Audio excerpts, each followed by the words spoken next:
There's something else in the swamp. Yes, another episode of Swamp Thing called Drive All Night. Yeah. And in particular, this seems to refer to Daniel Cassidy's attempts to leave this small Louisiana town because he feels he's completed whatever mission the supernatural forces want him to do, and that he felt that he was supposed to help Abby Arcane, and he actually saves her life from being murdered by the sheriff, who was being controlled by some, I don't know, demonic infestation. And so, which he did, and so he figures now he can leave. Well, he can't. And we get a demonstration of what happens when he tries to. He catches on fire in blue flame and burns his hand, and so he cannot leave the town. So whatever mission they want him to do, he hasn't completed yet. Well, at one point he opens the trunk of his car, and we see the Blue Devil suit. So at some point, hopefully they've done this within this series before it ends, that we get to see him in the Blue Devil suit, and once he gets in it and the supernatural forces take over, he can never again leave the suit, and so then he's forever the Blue Devil. And so they were obviously setting that up for this story. And when I was reading the article earlier, there was an article this week about they might do a Swamp Thing film that would cover the same material, but with a new cast and everything. But it would still be James Wan overseeing it as producer, and the idea was to slowly bring out more characters of the dark and supernatural side of the DC Comics world. And that would include, eventually, I'm assuming, Constantine, and perhaps even cross over into a Justice League Dark scenario, which they've been pursuing for I don't know how long. Originally, Guillermo del Toro was working on a version of that, and it fell flat.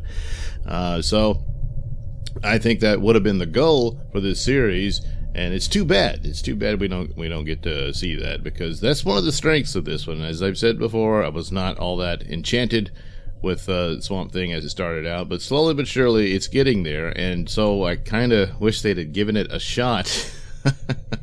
At least to announce wait to announce that it's canceled till the 10th episode was available. But as I suspect, they'd already made the decision before they even put the show out there, especially when they cut it down from 13 to 10 episodes and that sort of thing. So there's a lot of different scuttlebutt about where they were shooting it and all this sort of thing. So perhaps the show was just doomed from the start. Again, the strengths are the atmospherics, the look, and the effects and everything. It's all well done. Here, this is a show that kind of moves the overall series narrative forward, which is more of a soap opera tale of the town rather than Swamp Thing himself. Swamp Thing is kind of a guest star in his own series, which is a bit problematic. But I don't know what else they could do with him. If they do too much, actually, it might come across as cheesy and stuff like that. I don't know. And with darkness and lightning effects, his suit doesn't look as bad. But in broad daylight, it might. I don't know. But he's learning some more about what his role is, and the green is mentioned. So a mysterious phantom stranger shows up, but he doesn't look anything like the Phantom Stranger character from the comics. And I was hoping that maybe he was like taking the form of this guy riding in a boat, and that we would get a vision of him as he's supposed to look. But maybe they will. But at this point, he's just some guy who shows up and says, "Hey, Swamp Thing," and shows him something about Abby's past that even Abby didn't fully know. Now, as it's leading up to it, the little girl Susie is now living with the Sunderlands, and then she gets possessed by this spirit that's claiming to be the Sunderland's deceased daughter, who was Abby's best friend, and she feels guilty about it. And we find out why she feels guilty about it. They were horsing around. They had graduated high school, and the Sunderland girl, Shoshana, I think her name is, or Shauna, I'm keep forgetting her name. She wanted to dive off a bridge into the river, and Abby was like, that's crazy, and she's going on about it, and finally Abby just pushes her into the river. So it set it up to look like, oh no, Abby really did kill the girl. But no, she was all right, and they both dive into the river, and they're sitting there giggling and laughing about it. And then all of a sudden, something pulls Shoshana under the water, and Abby tries to save her and can't do it. And so there it sets it up that, even back as far back as then, there was some evil force in the swamp, and so perhaps that's the evil spirit that took over Shauna, or whatever her name is. And so there you go. Meanwhile, the spirit in possessing the little girl lures Mrs. Sutherland, I'm forgetting her name too, out to the swamp to kill herself. And Abby shows up to save her, and they fight, and she doesn't understand what's going on and all this stuff. And then Swamp Thing appears and saves Mrs. Sutherland, and then shows Abby the truth that some strange creature or entity is the one who killed her friend so long ago. So that was all the roundabout ways of showing where the Swamp Thing's place is in this, and I'm assuming the Phantom Stranger character will be appearing more to explain things, along with Madame Xanadu. Of course, the way they portrayed her, she doesn't really know a whole lot. But I guess as long as she keeps exploring the cards and everything, she'll understand it. The rest of it is more of the soap opera town. We get more in about that Avery Sutherland and the sheriff are, of course, having an affair, and we get more of a view of that. More of Avery than you wanted to see. And then there's a guy who's threatening to blackmail the sheriff, saying that he can accuse her son of having been responsible for the murders in the swamp. I'm not exactly certain. He says that he saw her son's boat out there at the time, but it seemed pretty flimsy. But nevertheless, you don't mess with Mama Bear's boy. And so she just pulled her gun out and blew this guy away.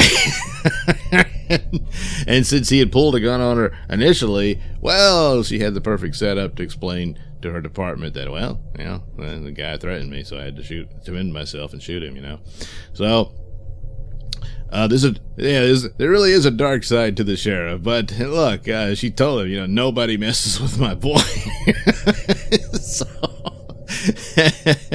And so eventually, but I'm assuming, provided that the remaining episodes are able to fulfill the story, if she'll find out that Avery has been murdering people himself. Well, certainly his banker. He definitely killed him, but also by being connected to this whole experiment that he and Woodrow are working on, release something evil from the swamp and that sort of thing. So, meanwhile, Woodrow, of course, is all obsessed by the sample that Abby showed him of the Swamp Thing, and of course she won't tell him where she got it and this sort of thing. So he goes off trying to find out what it is. He wants to know about Alec Holden's lab. He finds that, and he's finding the source and realizes that there's some sort of living creature that that this sample's from, and so now he wants to capture it. And so he approaches Avery about it, and Avery says, I know just the hunter for that. And so there we go. We're set up for some confrontation in an attempt to capture the Swamp Thing by some hunter that Avery will hire. So there you go. The show seems to find its footing, and is a little bit better. I still don't see it as a spectacular wonder. And maybe that's why they figured, which is, to me, it's not just that Swamp Thing was being canceled. I think there's rumblings that this DC Universe streaming service just can't hold its own, and we may be seeing the end of it entirely, and maybe these shows will find a life elsewhere, because they haven't announced anything about Doom Patrol or Titans, and I don't know how they gauge the numbers on that. If the whole site's in trouble, because they cancel Swamp Thing even before it debuts, practically. Well, no, they didn't. They officially they did it after the first episode was posted, and so Well, but if it's just, I'm assuming it would be based on subscriptions, but then again, maybe, I guess they can monitor who's watching the shows from their subscribers. If no one's punching on the Swamp Thing, then they figure, oh, well, that's the weakest of the three or something, you know. There's supposed to be a Stargirl show coming, and all I ever saw was a promo image of the actress as Stargirl. So I'm wondering how long before we hear that that's scrapped too. I don't know, but... So if the Warner Brothers streaming service comes out, they may just, consolidate all that under that, and then perhaps Titans would be the show they'll keep pushing. So I don't know, but maybe get a word that they're all scrapped. We'll try something else later. But anyway, so that's Swamp Thing. He drives all night, and yes, Cassidy drove all night until he came to the border of the town, and then he caught his hand on fire and decided to go back home. So that's the sad part. Is little details like that which are interesting, and will we get to see more of that? Well, if they did it in these final episodes, yes, but that's about it. If not, boy, it's just going to leave you. There's no satisfying end to this story that they've developed, because it was meant to be an ongoing series, and that's just too bad. All right, thank you for watching and listening. Say, why not like and subscribe? And while you're here, check out that link description below. That'll take you to my mini stores that have plenty of goodies for you.